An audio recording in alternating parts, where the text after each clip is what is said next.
मगध की गौरवशाली धरती नवादा में मगध यूनिवर्सिटी बोधगया और बीसीआई गवर्नमेंट ऑफ इंडिया से अस्थायी मान्यता और संबद्धता प्राप्त है।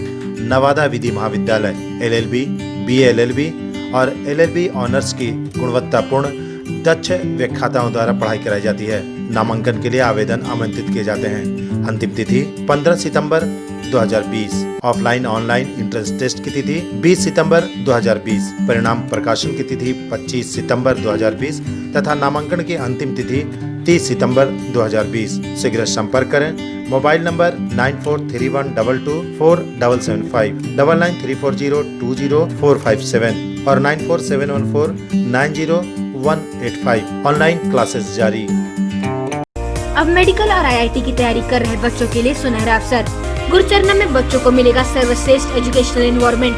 साथ ही यहाँ की उत्तम व्यवस्थाओं में digital classes, study from home, online test के साथ साथ ई बुक की facility. Engineer doctor Kumar Gaurav के नेतृत्व में गया का पहला व इकलौता NEET IIT mains advance NTSC साथ ओलंपियाड का प्लेटफॉर्म। पता है एपी कॉलोनी आससिंग मोड़ opposite to Ashirwad nursing home गया।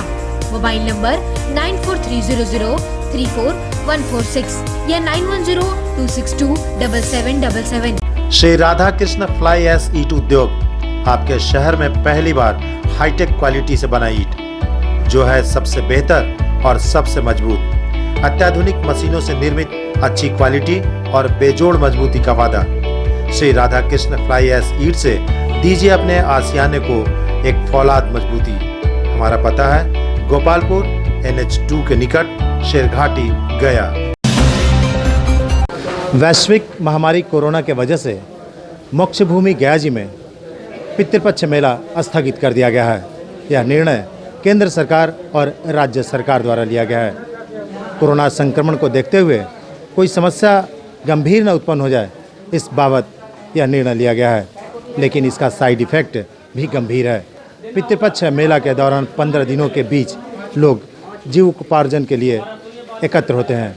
विश्व प्रसिद्ध पितृपक्ष मेला इस बार कोरोना महामारी का भेंट चढ़ गया। पूरी दुनिया से हिंदू धर्मावलंबी अपने पूर्वजों की आत्मा की शांति के लिए गया जी आते थे पिंडदान एवं तर्पण करने के लिए। लेकिन इस बार वैश्विक महामारी कोरोना की वजह से विश्व प्रसिद्ध पितृपक्ष मेला स्थगित कर दिया गया है। पंडा समाज के लोगों ने कहा कि लाखों लोग जो इस वृत्ति से जीविकोपार्जन चलाते थे, मेला स्थगन से लोग भूखमरी के कगार पर पहुंच जाएंगे। केंद्र एवं राज्य सरकार के इस निर्णय के खिलाफ पंडा गजाधर लाल कटरियार ने कहा कि विष्णुपद मंदिर में होने वाले मृत आत्माओं की मुक्ति के लिए पिंडदान करने के लिए पिंडदानियों के लिए यह एक गया यात्रा है, जिसे रोका जाना किसी भी तरह से उचित नहीं है। उन्होंने कहा कि जिस तरीके से वैष्णो देवी श्राइन बोर्ड द्वारा वैष्णो देवी यात्रा प्रारंभ की गई, उसी तर्ज पर गया जी की यात्रा, जिसे पितृपक्ष मेला कहते हैं, नहीं रोकना चाहिए। उन्होंने कहा कि कोरोना संक्रमण के गाइडलाइन के तहत सोशल डिस्टेंसिंग और जरूरी एहतियात बरतते हुए गया में प्रत्येक वर्ष आयोजित होने वाले पितृपक्ष मेला को इजाज़त दे देनी चाहिए। पंडा गजाधर लाल कटरियार ने कहा कि देश विदेश से गया जी की यात्रा करने वाले पिंडदानियों अपने पूर्वजों की आत्मा की शांति के लिए गया जी में यात्रा करते हैं, जिसे 15 दिन तक माना जाता है, इसलिए इसे पितृपक्ष भी कहते हैं। विष्णुपद के रहने वाले पंडा दामोदर गोस्वामी ने कहा कि किसी भी हाल में पितृपक्ष मेला रोकना मुनासिब नहीं है। उन्होंने कहा कि इस दिन का इंतजार गया जी के पंडा सहित यहाँ के लगभग 30% आबादी करती है। इन 15 दिनों की कमाई से गया जी के लोगों की साल भर दाल रोटी चलती है। गया के डिस्ट्रिक्ट मजिस्ट्रेट अभिषेक कुमार सिंह ने कहा कि केंद्रीय कोविड-19 के गाइडलाइन के तहत पितृपक्ष मेला स्थगित किया गया है। उन्होंने कहा कि वैष्णो देवी श्राइन बोर्ड द्वारा एक निश्चित जगह एवं निश्चित संख्या में लोगों का आना तय होता है। देखिए, राजस्व विभाग जो कि नोडल डिपार्टमेंट है श्रावणी मेला और पितृपक्ष मेला के लिए, उसके द्वारा कल हम लोगों को ये निर्णय प्राप्त हुआ है कि पितृपक्ष मेला जो कि प्रत्येक वर्ष गया में आयोजित होता है, वह इस वर्ष नहीं हो सकेगा कोविड-19 के मद्देनज़र, क्योंकि इस मेला में काफ़ी वृद्ध लोग आते हैं, काफ़ी बड़ी संख्या में भीड़ इकट्ठी होती है और भारत सरकार का जो गाइडलाइंस जारी हुआ है, जिसमें किसी भी तरह का रिलीजियस समागम पे बैन है, और राज्य सरकार के गृह विभाग के द्वारा जो गाइडलाइन जारी हुआ है, जिसमें 6 सितंबर तक सभी तरह के धार्मिक संस्थान बंद हैं, तो उसके आलोक में यह निर्णय लिया गया है और मुझे लगता है कि ये काफ़ी समीचीन भी है। इस साल पितृपक्ष के दौरान किसी भी तरह का गया की तरफ जर्नी करने का कारण कोई ना करें। जैसे ही कोविड सिचुएशन बेटर होता है, हम लोग प्रशासन के द्वारा हर संभव व्यवस्था की जाएगी ताकि राउंड द ईयर जो पिंडदान का कार्य है उसको भी किया जा सके। ऐसे में गया में आयोजित होने वाले पितृपक्ष मेला लगभग 55 वेदियों पर पिंडदान करने के लिए लाखों की संख्या में लोग देश एवं देश के बाहर विदेश से भी पिंडदान करने पहुंचते हैं। श्राइन बोर्ड वैष्णो देवी स्थल पर कोरोना संक्रमण की संख्या को देखते हुए वैष्णो देवी यात्रा प्रारंभ की गई, परंतु गया जी में आयोजित होने वाले पितृपक्ष मेला कोरोना संक्रमण को न्योता देता है। ऐसे में पितृपक्ष मेला का आयोजन किसी खतरे से कम नहीं है। कोरोना संक्रमण जैसे ही कम होगा, लॉकडाउन की प्रक्रिया या तो कम कर दी जाएगी या समाप्त हो जाएगी, लेकिन जब तक संक्रमण का खतरा है, किसी के जीवन से खिलवाड़ नहीं किया जा सकता है।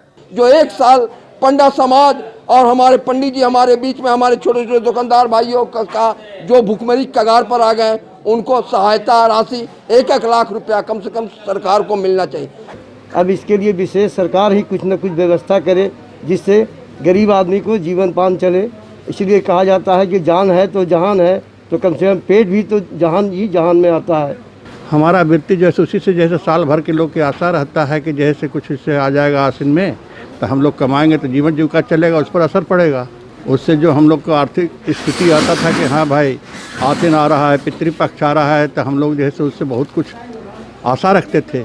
ऐसी परिस्थिति में पंडा समाज सहित इससे जीने वाले लोग जो इस पर आत्मनिर्भर हैं, उन्होंने मांग की है कि राज्य सरकार एवं केंद्र सरकार उनके इस क्षतिपूर्ति को पूर्ण करे, अन्यथा भुखमरी की समस्या से इन्हें बचा पाना मुश्किल होगा।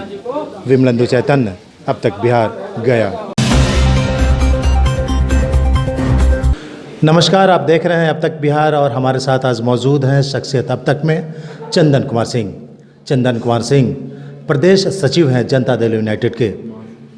आपको बता दें कि विधानसभा चुनाव 2020 का शंखनाद हो चुका है और पूरी मुस्तैदी से हर पार्टी अपनी अपनी तैयारी में लग चुका है। आज जदयू के महासचिव हमारे साथ हैं। हम जानना चाहेंगे कि क्या कुछ जनता दल यूनाइटेड रणभूमि में उतरने के पहले कैसे कमर कस रही है। चंदन जी, हमारे कार्यक्रम अब तक बिहार के विशेष में आपका स्वागत है। बहुत बहुत धन्यवाद। क्या पहले तो मैं आपको और आपके टीम को बहुत बहुत बधाई देता हूं, और मैं इस चुनाव के बारे में आप जो मुझसे जानना चाह रहे हैं तो मैं आपको बताना चाहता हूं कि जनता दल यूनाइटेड में पार्टी में चुनाव की सभी तैयारी पूर्ण हो चुकी है। ऐसा नहीं कि हम लोग आज चुनाव की घोषणा हुई है या चुनाव का माहौल आया है तो हम लोग किसी भी तरह का तैयारी कर रहे हैं। मैं आपको बताना चाहता हूं कि जनता दल यूनाइटेड की सभी बूथों पर हमारे बूथ अध्यक्ष हैं, हमारे बूथ सचिव हैं, और हम लोगों ने सभी बूथों का कार्यक्रम हमारे आदरणीय नेता माननीय नीतीश कुमार जी ने, हमारे आदरणीय नेता माननीय रामचंद्र प्रसाद सिंह जी ने और हमारे प्रदेश अध्यक्ष आदरणीय वशिष्ठ नारायण सिंह जी ने सभी बूथों पर सभी कार्यकर्ताओं से रूबरू हुआ है और प्रत्येक लोगों से बात की है। अब ये जनता तय करेगी कि उनका पहले का और आज की स्थिति क्या है, किस तरह की परिकल्पना जो बिहार की गई थी वो परिकल्पना पे हम लोगों ने क्या क्या किया है, ये तो जनता आज जान रही है। ऐसी स्थिति में जनता दल यूनाइटेड क्या प्रिकॉशन ले रही है या फिर संख्या बढ़ाने में उन लोगों को जोड़ने की प्रयास में है? देखिए, हमारे आदरणीय नेता, आप आदरणीय नेता नीतीश कुमार जी के बारे में आप अच्छी तरह जानते हैं। वो कभी किसी के बारे में न गलत सोचते हैं और न किसी का अहित करते हैं। जो भी हमारे पार्टी में आए हैं उनको सारा सम्मान है और पार्टी में रहते हुए उनको सारा सम्मान मिलता है। लेकिन अगर उनका मन कहीं भटकने लगता है और वो अपना भविष्य जान जाते हैं कि मैंने पर्सनल स्तर पे काम नहीं किया है और उनको तकलीफ आने वाली है, तो उनके पास तो कोई ऑप्शन होता नहीं है। फिर वो आरोप लगाएंगे कि हमको सम्मान नहीं मिला, संगठन में ये नहीं हुआ, हमको वो नहीं हुआ। उसके बाद फिर वो अपना पाला बदलते हैं। 15 वर्षों से जंगल राज जो था तथाकथित लालू जी के शासनकाल में, उसका भय आज भी जनता दल यूनाइटेड लोगों को दिखाकर चुनाव जीतती रही है। क्या इस बार कुछ नया फंडा होगा, विकास के कुछ नए आयाम होंगे या कुछ और अलग हट करके इस बार मुद्दा होगा चुनाव में? देखिए, पहली बात तो ये कि हमारे नेता या जनता दल यूनाइटेड कभी भी कभी ये भय दिखाने का काम नहीं करता है। ऐसा नहीं कि हम लोग जो जंगल राज है उसका भय दिखाते हैं, हम लोग सिर्फ लोगों को सचेत करते हैं कि कभी ऐसा मौका नहीं आ जाए कि जैसे बिजली के तार पे हम लोग कपड़ा सुखाते थे, उनके आने से फिर अभी ये जो स्थिति 24 घंटे बिजली की है वो बिजली पर हम लोग कपड़ा ही सुखाने लगे। भय नहीं दिखाते हैं, उनको उस दिन को याद कराना पड़ता है। आप अगर देखिए, अगर आप किसी को उनका पुराना दिन को नहीं याद कराएंगे तो धीरे धीरे क्या होता है, अगर किताब रखा हुआ उस पर धूल पड़ते जाता है और धूल का परत चढ़ जाता है। तो हम लोग का काम सिर्फ उनको याद कराना है, भय दिखाना नहीं। हम लोग शांति प्रिय, हमारे नेता शांति प्रिय, और हम लोग अमन चैन से रहते भी हैं और सभी को रहने के लिए दुआ कामना करते हैं और उनका साथ देते हैं। शुक्रिया। अभी हम बात कर रहे थे चंदन कुमार सिंह से, और वो सीधी सीधी बात ये है कि इस बार भी नीतीश जी का चेहरा काम करेगा, उनका किया हुआ कार्य लोगों को याद दिलाया जाएगा, और वो कार्य जो आज तक किसी शासनकाल में ना हुआ है वो कार्य आज भी निर्बाध जारी रखने की उम्मीद की जा रही है। अब तक बिहार के लिए हम विमलेंदु चैतन्य चंदन जी को धन्यवाद देते हैं हमारे साथ बेबाक बातचीत में। आपका बहुत बहुत आपका आभार, धन्यवाद। धन्यवाद।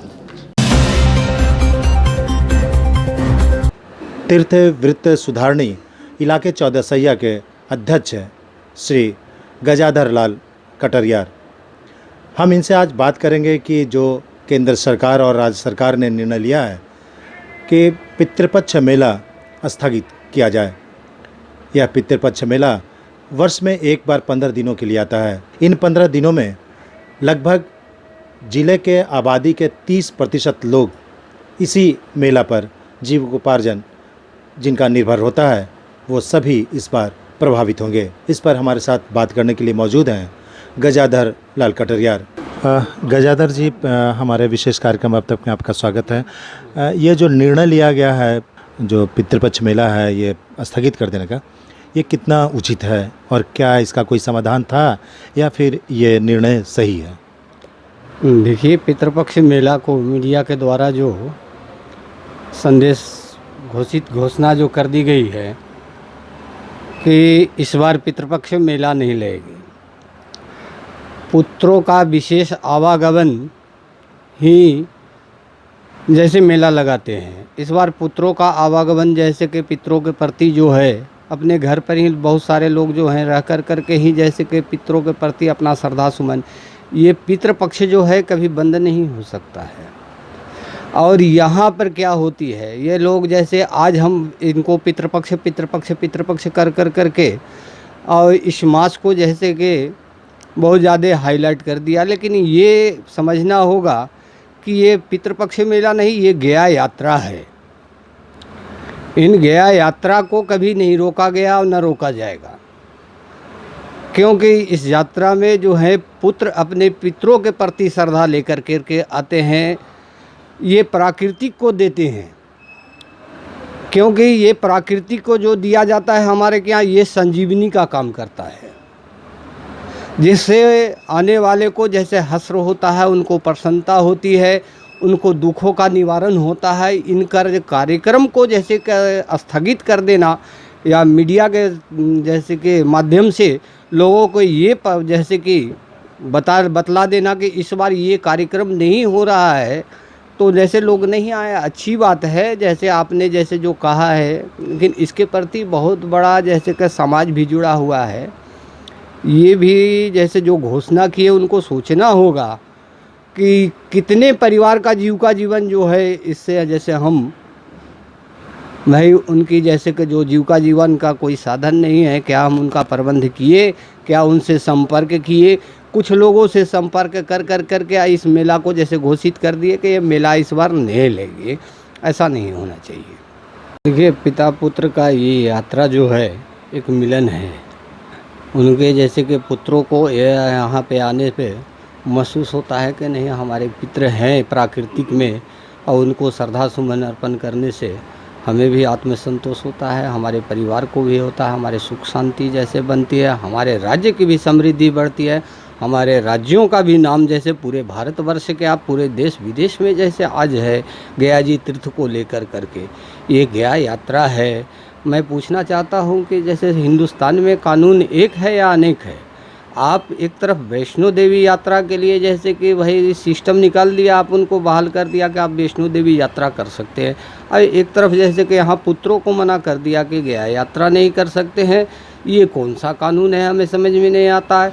एक तरफ आप जैसे इस समय मंदिर जैसे कि बना रहे हैं कहीं किसी प्रदेश में, जय श्री राम कर रहे हैं, और यहाँ पुत्रों को जैसे कि पिता के जैसे के प्रति जैसे कि श्रद्धा अर्पण करने से रोका जा रहा है। ये कैसा जैसे अन्याय है, और ये कौन सा जैसे का कानून है। क्या भारत में अनेक प्रकार के कानून चलती है या एक प्रकार की कानून चलती है, यही हमें जैसे कि पूछना है। बाकी और क्या कर सकते हैं। यहाँ की स्थिति जो है, यहाँ की जैसे कि जो परिस्थितियों ब्राह्मणों के है उसके प्रति सरकार को सोचना चाहिए, क्योंकि ये बहुत आशाओं से है। जैसे यहाँ के जो ब्राह्मण हैं इन समयों का इंतज़ार करते हैं कि हाँ भविष्य में हमें जैसे 15 दिन ऐसा मौका मिलता है जिसमें हम जैसे कि 4 महीने 6 महीने का जैसे कि राशन लोग जैसे उपलब्ध कराते हैं, अनेक प्रकार को उनको सहयोग हो जाता है।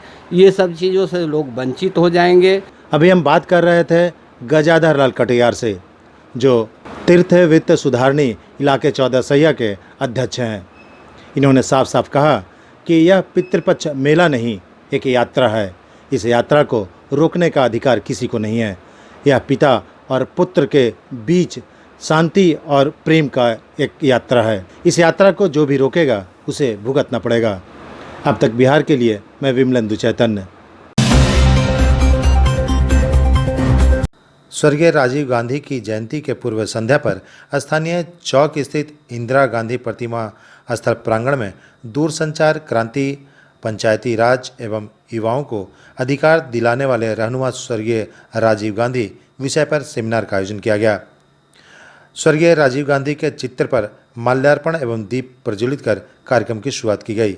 सेमिनार कार्यक्रम की अध्यक्षता करते हुए अखिल भारतीय कांग्रेस कमेटी के सदस्य सह मगध प्रमंडल कांग्रेस प्रवक्ता प्रोफेसर विजय कुमार मुट्ठी ने कहा कि भारत रत्न पूर्व प्रधानमंत्री स्वर्गीय राजीव गांधी दूरसंचार कंप्यूटर के क्षेत्र में भारत में तकनीकी लाने का काम किए थे, जिसका परिणाम है कि देश के किसान मजदूर सभी के हाथों में मोबाइल, छात्र नौजवान लैपटॉप कंप्यूटर से लैस हैं।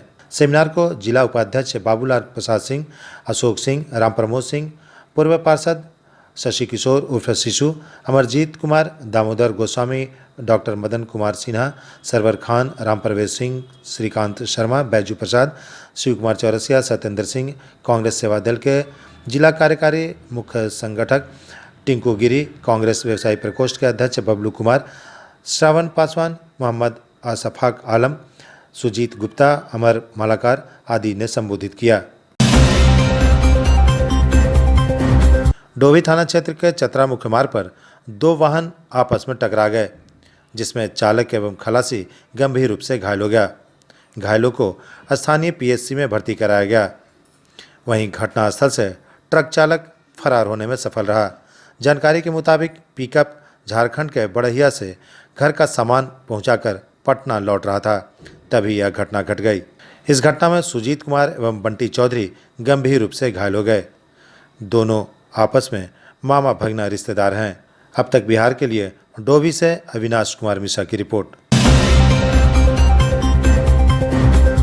डोभी प्रखंड के अमारुत हाई स्कूल में राष्ट्रीय जनता दल के कार्यकर्ताओं द्वारा बूथ जीतो कार्यक्रम का आयोजन किया गया, जिसकी अध्यक्षता जिला अध्यक्ष मुर्शीद आलम उर्फ निज़ाम ने किया। बिहार विधानसभा चुनाव को लेकर कार्यकर्ताओं को युवा नेता सुरेंद्र कुमार सुमन उर्फ भगत यादव द्वारा कुछ नई टिप्स भी बताए गए, जिसमें लोगों को बिहार में सरकार को बदलाव को लेकर अपनी मंशा को बदलने एवं बिहार के विकास के प्रगति पर लाने की बात बताई गई। इस कार्यक्रम के दौरान पंचायत अध्यक्ष के अलावा कई गणमान्य लोग मौजूद थे। डोभी से अब तक बिहार के लिए अविनाश कुमार मिश्रा की रिपोर्ट। गुरारू बाजार के सर्वोदय उच्च विद्यालय के सभागार में भाजपा कार्यकर्ताओं के सम्मेलन को स्थानीय गुरुआ विधायक राजीव नंदन दागी के विरुद्ध बिगुल फूंकते हुए जमकर हंगामा किया गया। प्रदेश संगठन मंत्री अभय गिरी के समझाने बुझाने पर मामला शांत हुआ। बैठक में दोनों गुटों के कार्यकर्ता आपस में बटे दिखे। विधायक समर्थक एवं विधायक विरोधी हालात इतनी बिगड़ गई कि मारपीट तक की नौबत आ गई। किसी प्रकार हालात पर काबू पाया गया। कार्यकर्ताओं ने मौखिक रूप से बताया कि विधायक जी द्वारा समर्पित कार्यकर्ताओं को ठेका न देकर अन्य को ठेका दिए जाने से लोग नाराज थे। यही वजह है कि लोग आपस में उलझ पड़े। अब तक बिहार के लिए गुरुआ से बालकृष्ण पाठक की रिपोर्ट। आमस थाना क्षेत्र के हरदासपुर के निकट 2 दिन पूर्व हुए 2 सगे भाइयों की हत्या के बाद पुलिस ने मामले को सुलझाते हुए हत्या के मुख्य आरोपी को गिरफ्तार कर लिया है। मामले का उद्भेदन करते हुए सिरघाटी के एएसपी रविश कुमार ने बताया कि इमामगंज से आ रहे बर्तन व्यवसायी के साथ हुई लूटपाट एवं हत्या की घटना से संबंध में एक आरोपी को गिरफ्तार किया गया है। उन्होंने कहा कि इस घटना में शामिल अमरजीत कुमार पिता अनिल प्रसाद भवंडी थाना इमामगंज निवासी को गिरफ्तार किया गया है, जिसमें आरोपी ने घटना स्वीकार करते हुए पुलिस को बताया कि इस घटना में शामिल कुणाल सिंह एवं सागर पासवान परसोवा को गिरफ्तार करने के लिए छापेमारी की गई थी। इसकी जानकारी देते हुए उन्होंने बताया कि घटना में संलिप्त अपराध कर्मियों की गिरफ्तारी हेतु छापेमारी भी की जा रही है। इस घटना के अनुसंधान में आमस थाने की पुलिस लगातार कार्य कर रही है। पकड़े गए आरोपी के पास से मृतक चंदन कुमार का मोबाइल भी बरामद किया गया है। अब तक बिहार के लिए डोभी से अविनाश मिश्रा की रिपोर्ट। गया शहर में भीषण पेयजल संकट गहराता जा रहा है। नगर निगम ने जिन ठेकेदारों को कार्य दिया था वो समय रहते कार्य पूरा नहीं कर सके। यही वजह है कि आज घूम घूम कर मेयर और डिप्टी मेयर इलाके का निरीक्षण कर रहे हैं और जहां भी कार्य में कमी है उसे शीघ्र पूर्ण करने का आदेश ठेकेदार को दे रहे हैं। आपको बता दें कि हैदराबाद की कंपनी श्रीराम इपिक और रैम की ये दोनों कंपनी गया नगर निगम क्षेत्र में पेयजल उपलब्ध कराने के लिए उन्हें कार्य सौंपा गया था, लेकिन समय अवधि रहते उन्होंने कार्य पूरा नहीं किया। इस वजह से पूरे शहर में पेयजल के लिए हाहाकार मचा हुआ है। इतना ही नहीं, जिन जिन इलाकों में पेयजल के लिए पाइपलाइन बिछाई गई थी उन इलाकों में पाइपलाइन बिछाने के बाद दोबारा मरम्मत नहीं किया गया, जिसके वजह से पूरे शहर की स्थिति नारकीय बन गई है। हम लोग श्रीराम इपिक और रैमकी कंपनी को टारगेट दिए थे और पिछली समीक्षा बैठक में यह तय हुआ था कि जब गया नगर निगम से आपको सारी व्यवस्था रख रखाव का दे दिया गया है, जलापूर्ति से संबंधित सारे काम दे दिए गए और आपको जहाँ जहाँ रोड कटिंग कर रहे हैं वो सारे कटिंग को किसी भी परिस्थिति में बना देना है, लेकिन आप महीनों महीनों से नहीं बना रहे हैं। पिछले कई सालों से हम लोगों ने घूम घूम के देखा, सालों से बैठक कर रहे हैं, कार्यवाही दी जा रही है, नगर निगम के पदाधिकारी लिख रहे हैं, कोई जू तक कान पर जू तक नहीं रेंगता है। संबंधित लोगों को, बुड़कों से संबंधित लोगों को, और यहाँ पर त्राहिमाम फैलाव बागेश्वरी में, बंगला स्थान में, नई गोदाम में, करसिल्ली विष्णुपत में, बैरागी में, सेंट्रल स्कूल इत्यादि में। तो आज फिर अंतिम अल्टीमेटम जो हम लोगों ने दिया था कि अगले सप्ताह से धरना प्रदर्शन आंदोलन इसके खिलाफ करना शुरू करें, तो उसके पदाधिकारी और संबंधित लोग आए। हम लोगों ने उनके साथ आज स्थल निरीक्षण के लिए निकला। सबसे पहले पंचायती अखाड़ा में 4 मोटर पंप जो खराब था उसमें 1 मोटर पंप चालू हुआ है, 3 का उन्होंने शुक्रवार का वीडियो से प्रॉमिस किया है कि हम शुक्रवार से शनिवार तक चालू करें। ये घटना है गया जिला के मोहनपुर थाना क्षेत्र की, जहां एक वीडियो तेजी से वायरल हो रहा है, जिसमें महादलित परिवार के 2 गुटों में खूनी संघर्ष हुई, जिसमें 4 लोग घायल बताए जा रहे हैं। पीड़ित जब मोहनपुर थाना में एफआईआर दर्ज कराने पहुंची तब उन्हें यह कहकर गेट के बाहर ही रोक दिया गया कि थाना प्रभारी अभी सो रहे हैं, जब उठेंगे तब इलाके में जाकर छानबीन करेंगे। सरकार जिन्हें जनता का मुलाजिम बनाकर अमन चैन और शांति कायम करने के लिए भेजती है, वह तानाशाह की ज़िंदगी जीते हैं। इसका जीता जागता उदाहरण यह वायरल वीडियो है। पीड़ित हताश जब पुलिस या कार्रवाई न होता देख तब इस वीडियो को वायरल किया। इस वायरल वीडियो में बताया जा रहा है कि 2 महादलित परिवार के बीच हुई हिंसक झड़प में 4 लोग घायल हो गए हैं, जिनमें एक महिला भी शामिल है। अब तक बिहार ब्यूरो रिपोर्ट गया। 4 पर्सन को ऐसा मारा है जो अभी भर्ती है वहाँ पे, यहाँ हॉस्पिटल गए थे, वो मगध मेडिकल गया में कर दिया गया। देखिए ये भी मारा गया है, ये बच्चा को भी और लेडीज को भी मार किया गया है। देखो ये लेडीज है, हम लोग सारे आए यहाँ पे एप्लीकेशन डालने के लिए, लेकिन वो थाना प्रभारी कर अभी सो रहे हैं, अभी नहीं लेंगे, धूप में यहाँ रख दो, कोरोना वायरस है। जब तंत्र फेल हो जाए तो लोगों का हौसला काम करता है। कुछ ऐसा ही देखने को मिला है चुल्हाई बीघा के ग्रामीण इलाकों में, जहां आर्थिक एवं शारीरिक रूप से सहयोग कर लगभग 1.25 किलोमीटर मोरंग डालकर आने जाने के लिए गांव के लोगों ने सड़क का निर्माण किया है। आज़ादी के 70 साल बाद भी उदासीनता के कारण आज तक सड़क का पक्कीकरण नहीं हो पाया। इस गांव के लोगों ने आपसी सहमति से आर्थिक स्थिति के मुताबिक आपस में चंदा कर खुद ही रोड बनाने का निर्णय लिया। चंदे के रूप में करीब 40,000 रुपये एकत्र हुए और शारीरिक मेहनत कर अपने गांव के लिए मोरंग डालकर सड़क का निर्माण किया। बिहार के गया में वैश्विक महामारी कोरोना से लोग बेखबर हैं। सोशल डिस्टेंसिंग और कोविड-19 के नियमों का खुल्लम खुल्ला उल्लंघन हो रहा है। एक तरफ जहां भीड़ भाड़ इलाके में रहे मॉल आदि को सरकार ने बंद करने के आदेश दिए हैं, वहीं दूसरी ओर गया शहर के बिग बाजार, V2 बाजार इंडिया सहित गया के मिर्जा गालिब कॉलेज परिसर में भीड़ भाड़ देखने को मिला। हद तो तब हो गई जब गया शहर के सर्किट हाउस के ठीक सामने पेंटालून का शोरूम भी खुला मिला। ये नज़ारे जिला प्रशासन एवं पुलिस के द्वारा किए गए कड़ाई का सीधा सीधा मजाक उड़ा रहा है। अब तक बिहार ब्यूरो रिपोर्ट गया। बॉलीवुड के प्रसिद्ध अभिनेता सुशांत सिंह राजपूत के संदेहास्पद मौत के मामले में सर्वोच्च न्यायालय के द्वारा CBI जांच के आदेश दिए जाने के बाद उन्हें न्याय मिलने की उम्मीद जगी है, क्योंकि जिस प्रकार महाराष्ट्र सरकार के इशारे पर मुंबई पुलिस मामले को दबाने में जुटी थी, उससे सुशांत सिंह राजपूत के संदेहास्पद मौत के मामले में निष्पक्ष जाँच कहीं से भी संभव नहीं दिख रहा था। ये बातें गया महानगर जदयू के जिला उपाध्यक्ष कुमार गौरव उर्फ गौरव सिन्हा ने कही है। उच्चतम न्यायालय के फैसले पर उन्होंने हर्ष जताते हुए कहा कि मुंबई पुलिस के द्वारा जिस प्रकार से इस हाई प्रोफाइल मामले में दोषियों को बचाने की कोशिश की जा रही थी, वह पुलिसिया कार्रवाई पर प्रश्न चिन्ह खड़ा कर रही थी। और अपने शहर की खबरों के साथ जुड़े रहने के लिए हमारे चैनल अब तक बिहार को सब्सक्राइब कर बेल आइकन जरूर दबाएं। अब तक बिहार, खबर वही जो अब तक दिखाए।